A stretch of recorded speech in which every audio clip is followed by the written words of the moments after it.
Every ranger station keeps a logbook for its fire towers. Daily maintenance entries, weather observations, wildlife notations, fire risks, visibility reports. Most are ordinary, but not the entries written after midnight. Rangers across multiple districts agree on one thing. The towers change at night. Not physically, but in what they hear. Tower radios that behave normally all day begin carrying faint transmissions, rhythms, patterns, tapping, breathing, and on some nights, footsteps. Footsteps climbing the metal stairs when no one is below. Those pages never make the public version of the logbook. They're added to the private one, the internal archive kept in the supervisor's office, the one returning rangers sign without reading every season. Tonight we follow the accounts written into those private logs. 3 cases separated by years, miles, and ranger districts, but united by one deeply unsettling pattern. Fire tower radios never go silent after midnight. Case 1, the Tower Audit. The tower wasn't haunted, abandoned, or forgotten. It was just old, an aging observation point built in 1964, used for wildfires, rescues, and county-wide storm tracking. Veteran Ranger Marcus Webb had climbed it thousands of times. He'd spent so many nights inside its observation cabin that he used to joke he could navigate it blindfolded. Until one audit changed everything. The audit happened in late autumn, scheduled as part of a district-wide safety check. The tower had to be inspected from top to bottom: electrical wiring, structural joints, weatherproofing, and the radio system. Marcus volunteered for the nighttime audit because the station was short-staffed, and because, in his words, I never believed the stories. He regretted that sentence later. At 22:41, Marcus began the ascent. He noted nothing unusual. Cold metal under his hands. A steady, predictable wind sweeping across the ridge. The tower swaying gently, the way towers always do. He reached the cabin at 23:03. His log entry records the exact words. Radio powered on fine. Scan normal. Static baseline. At 23:17, changes began. In the audio file that accompanies the log entry, the first few minutes are ordinary static, a soft, consistent background, hiss familiar to anyone who's ever listened to analog radio. Then the tapping starts. Soft. Measured. Rhythmic. 3 taps. Pause. 3 taps again. Pause. Then 2, Marcus wrote. Sounded like someone tapping the receiving tower with their knuckle. Only there's no one else on shift. He tried switching channels. The tapping followed. He unplugged the headset. The tapping continued from the main speaker. So he stepped outside to inspect the receiver tower, a small galvanized antenna mounted to the cabin roof. Nothing was touching it. No branches. No animal marks. No debris. The night was clear.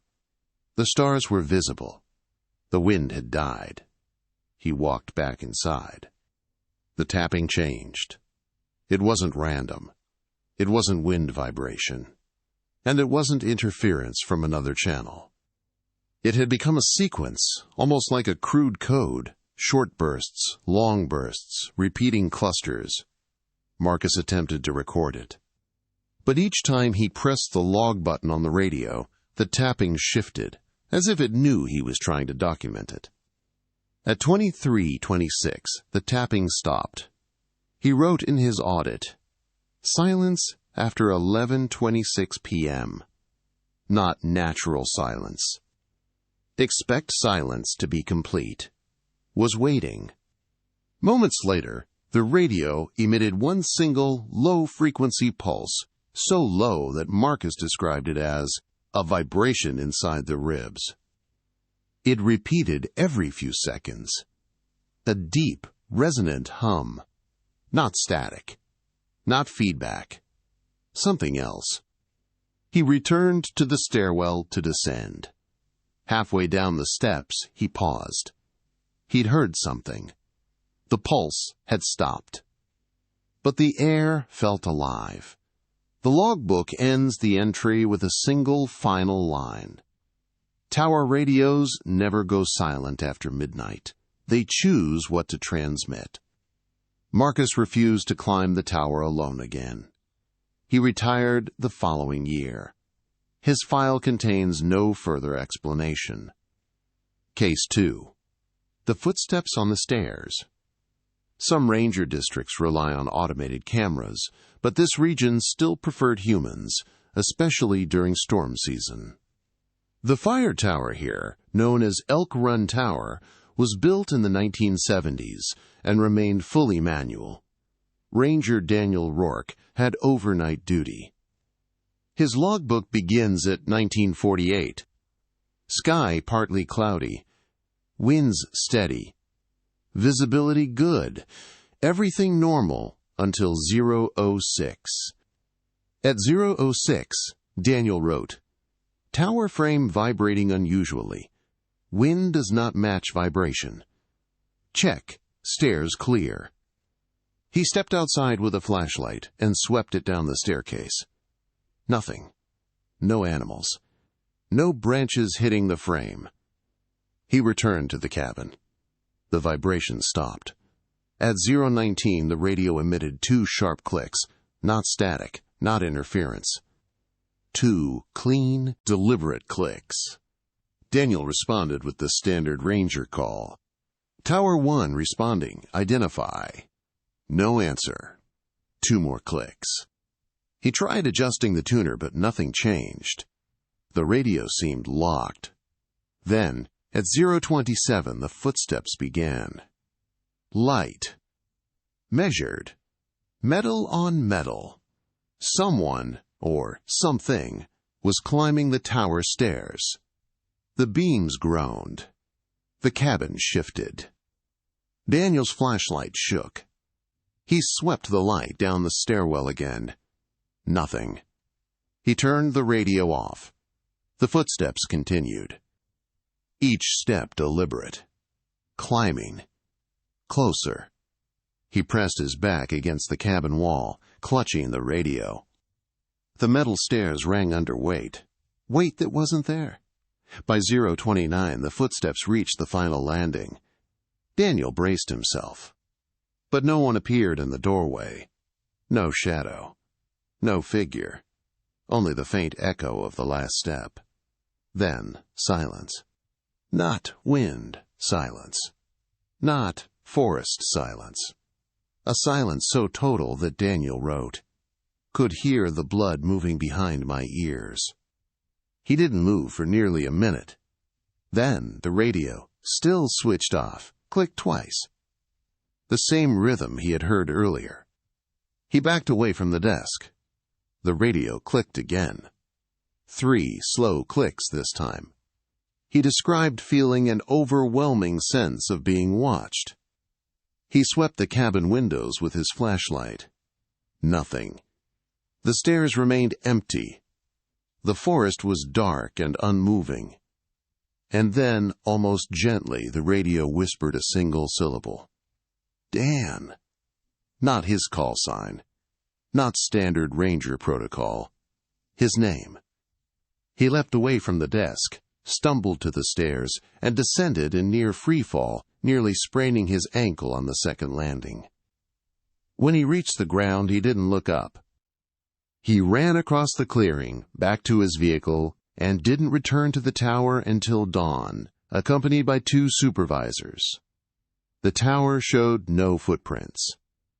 No animal markings. No forced entry. No sign anyone had climbed it. Daniel wrote one final line in his incident report. There were footsteps. I don't need proof. I need someone to explain why the radio said my name. No one ever did. Case 3. The transmission no one will acknowledge. This tower was newer, a steel and concrete hybrid built in 2009. It sat on the eastern ridge of a large national forest known for its violent summer storms. Ranger Ellie Navarro was assigned midnight watch. She wasn't afraid of towers. She'd grown up around them. Her father had been a ranger before her. She found comfort in their height, their exposure, their solitude. Most nights she read. Sometimes she logged cloud movements. Once she spent 3 hours identifying distant peaks through binoculars. But the night of June 14th was different. A storm pushed across the ridge late in the evening. Wind gusts, flashes of distant lightning, pressure drops. Nothing dangerous, but enough to justify staying alert. At 0:32, Ellie noticed something unusual. The wind stopped. Instantly. As though a switch had been thrown. She stepped outside with her jacket unzipped, expecting the sudden stillness to be followed by a fresh burst of air. Nothing. She wrote, "Atmosphere heavy. Forest unnaturally still." She went back inside. At 0:41, the radio activated itself, not with static, but with a low, muffled tone, like a microphone brushing against fabric. She approached it slowly. The tone deepened. Then a voice broke through, faint, layered, almost drowned beneath the sound of its own transmission. 3 words. "Not alone tonight." Ellie froze. The radio repeated the phrase, only clearer this time, almost as if the interference was dissolving. "Not alone tonight." Ellie grabbed the mic. "Identify yourself." The voice responded immediately. "Ellie Navarro, do you copy?" Her breath caught. She hadn't transmitted. She hadn't keyed the mic. The tower's radio wasn't programmed for voice playback. The voice spoke again. "Do not look outside." Lightning flashed, illuminating the cabin. Ellie's pulse hammered in her throat. She stepped toward the window. Her fingers hovered over the curtain. The radio clicked sharply. 3 rapid bursts, the same pattern described in the older tower logs. Then the voice said, "Please listen." Ellie backed away from the window. The voice continued. They climbed the stairs. They waited outside the cabin.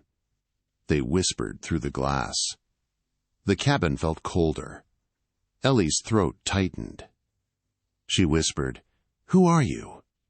The radio answered instantly, "You." Ellie stumbled backward. Then the final transmission broke through, clear, crisp, perfectly audible. "Don't open the door." The cabin door creaked. Slowly. Not wind. Not pressure shift. A deliberate, metal-on-metal hinge movement. Footsteps echoed on the landing. Not climbing. Already at the door. Ellie lunged for the emergency shutoff, killing the radio, the auxiliary power, everything. The lights died. The cabin plunged into darkness. The footsteps stopped. Lightning flashed again, bright white, illuminating the cabin interior for one fraction of a second.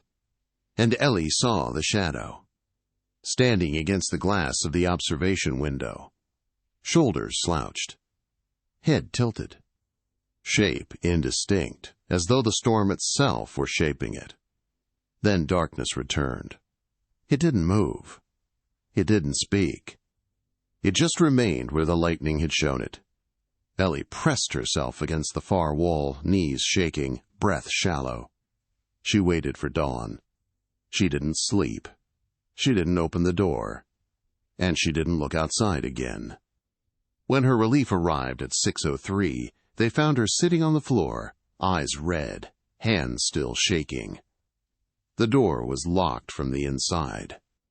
No footprints ringed the tower. No marks on the glass. The official report listed audio hallucinations due to atmospheric interference. The logbook entry she filed that morning contained only a single sentence. The last transmission wasn't a warning, it was a reminder. When investigators asked what she meant, Ellie refused to elaborate. She resigned within the month. The narrator speaks again as the camera rises slowly above a series of towers across multiple ridges, each dark, each empty, each holding its own history of midnight disturbances. Some rangers still write about tapping, some about footsteps, some about voices that sound almost familiar. And scattered throughout the private logbooks in ranger stations across the country are lines that share the same message, dated years apart and written in different handwriting. Towers after midnight are not alone. Radios speak when no one is transmitting. Footsteps don't always belong to anyone. But one phrase appears more than any other. Found in pencil, in pen, in fading marker, on torn scraps tucked into the margins. A warning. A request. A truth no ranger wants to say aloud. Do not answer the radio after midnight. Copy? Whatever climbs the tower after midnight isn't always coming from below.